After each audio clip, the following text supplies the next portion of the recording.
Alright, so this is stinging nettle that a buddy of mine found, and I'm going to try a technique with it. I may end up getting stung pretty bad, but I've heard that if you're rough with them and you go up, that you're not going to get stung. So I'm going to try it. I only got stung once while grabbing these, and I was rough with them when I was grabbing them. So I'm hoping that this works. So grab this here and just pull.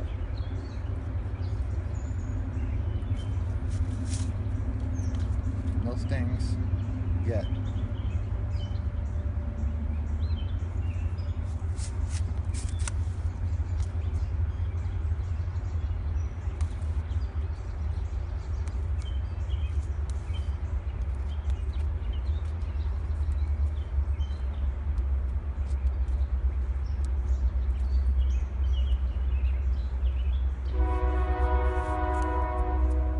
Stings, and I don't see any stingers left on here.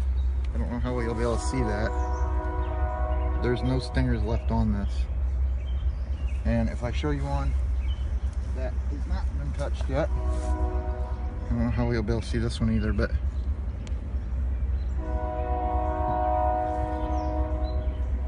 can kind of see the stingers on there. They're like little white hairs. That's what stings you, and they stick in your skin and they hurt. So I'm going to try to be rough with this one too, and I'm going to be a little rougher yet. So I'm just going to grab it and just strip it up. No stings. No stings whatsoever. Like I said, I only got the one in my pinky from where I was messing around in the pile. I have a recipe for a stinging nettle smoothie.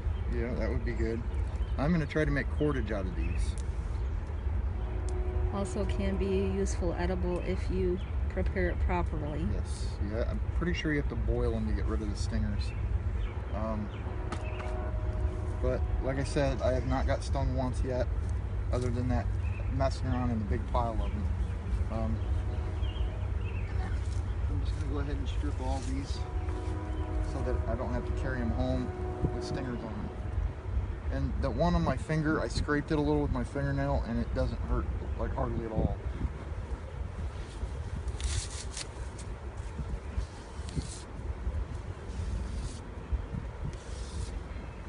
Okay, there's that. Snap off the ring. They don't need that, so don't touch it. But this is supposedly good for like salads, or like kind of like spinach, I guess. I'm not an expert on this stuff.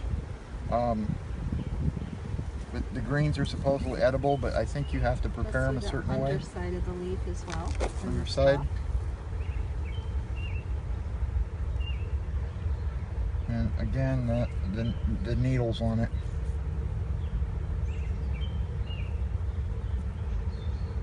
I don't know if you can see that or not. There's like little white hairs all over it.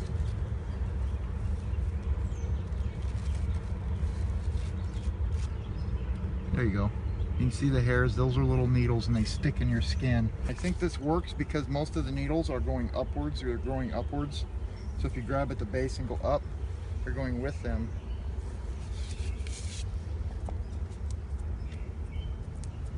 I'm just being kind of rough with them.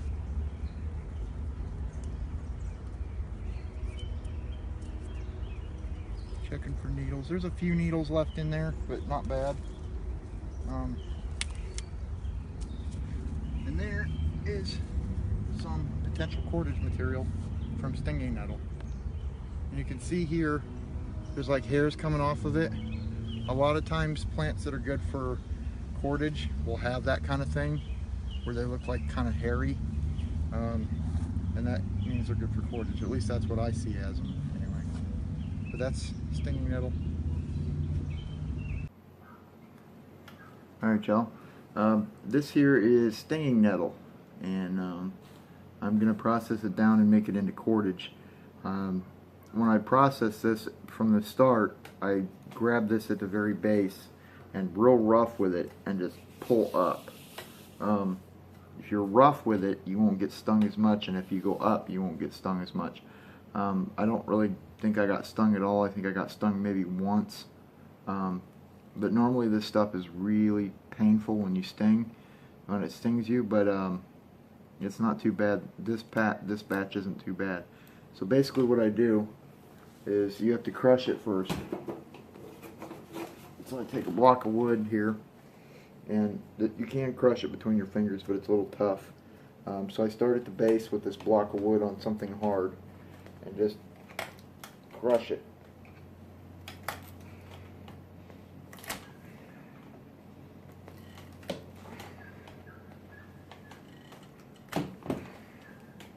I'm basically just squishing the fibers.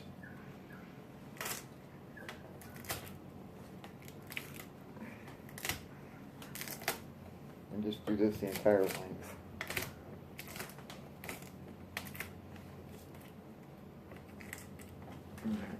So then once it's flat,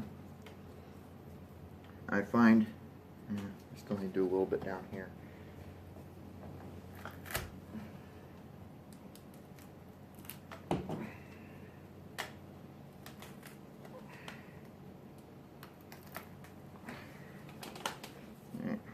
So, get my knife and cut this end off because it doesn't want to cooperate.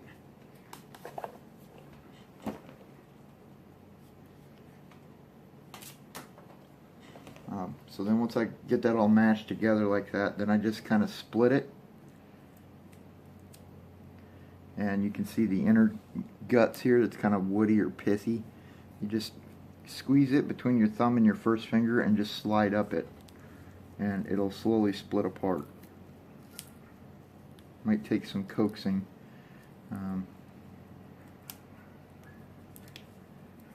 some of these nodes are a little bit tough to pass, but once you get higher up on it, it's pretty easy.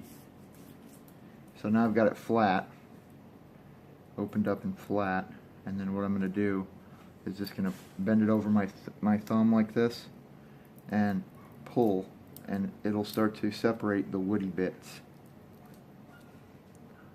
And sometimes you have to help it get started.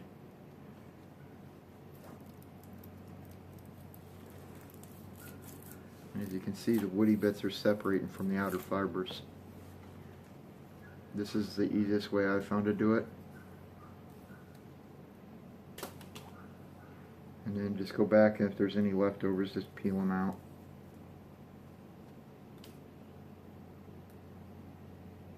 You don't want them woody bits. You want the soft outer fibers. And then you flip it around and you do the same thing the opposite direction.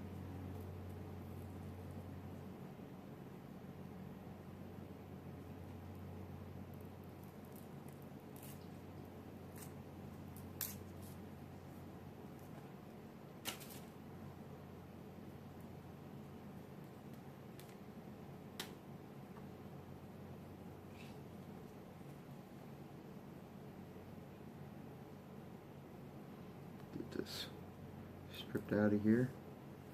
You don't want any woody bits because that'll mess up your cordage. And then once you got done with that, you've got a bunch of outer strands, and this stuff's pretty strong. It's really strong. But the next step, you can twist it up green like this, but it's better to twist it up dry. And here's some stuff I've had drying for about 48, not about 24 hours maybe, not quite. And this is still green, but it's fairly dry, and you can see how much it shrinks. And then you just take and you lay it on your leg like that.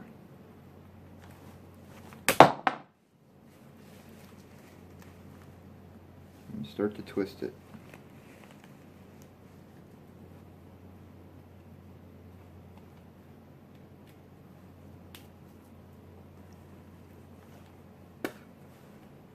It's good to get your hand a little bit wet. And then just continue to twist until it kinks. Like that. Kinked over on me. And I'm just going to continue twisting. And every once in a while I'll stop and I'll turn this. Like that. Starting to get some cordage now.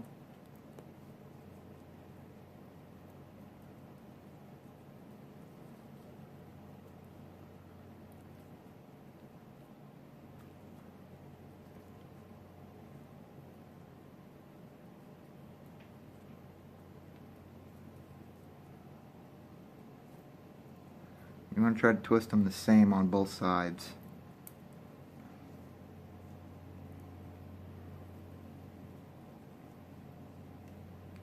You end up with cordage. It's not wanting to focus on me.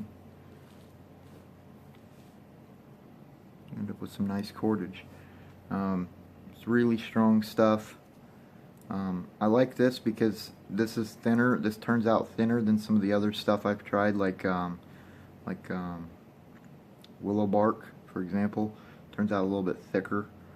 This stuff dries really nice and is really thin cordage. You could actually use this probably for some natural fishing line, although something like sinew would be probably better because it's stronger. But this is really good, strong stuff, and really easy to make, and you could do this while you're sitting around a campfire. Also, on the younger plants, these are a little bit too old, but you can still do it. At the tops of these, this is the tip. On the tips of these, there's like a little bundle of leaves that grows almost straight up, and that works really good for food, but you have to cook it a certain way, and I don't know how to cook that. I reckon like steaming it or boiling it, like kind of like spinach would work. Maybe wilting it or planching, that would probably work too. But I've heard that that's really good, a good food, kind of like spinach. But anyway, guys, that's how you turn nettles into cordage. And again, you got to be rough with them when you're picking them, especially if you have softer hands. My hands are kind of rough. They don't bother me as bad. But if you have soft hands, I'd recommend probably wearing gloves, especially if you're going to pick a lot of it. I picked quite a bit of it. I'm going to make some cordage up, and but yeah, if you got rough hands, just grab a hold of it and be kind of rough with it, squeeze and just pull up like that, and it'll strip all the stingers off. You won't get stung very much. I can't say you won't get stung because you probably will at some point, especially if you're messing with a lot of it. But yeah, that's nettle cordage, and we just turned a fiber or a plant stalk like that into some cordage. Pretty neat stuff. Alright guys, till the next one, thanks for watching.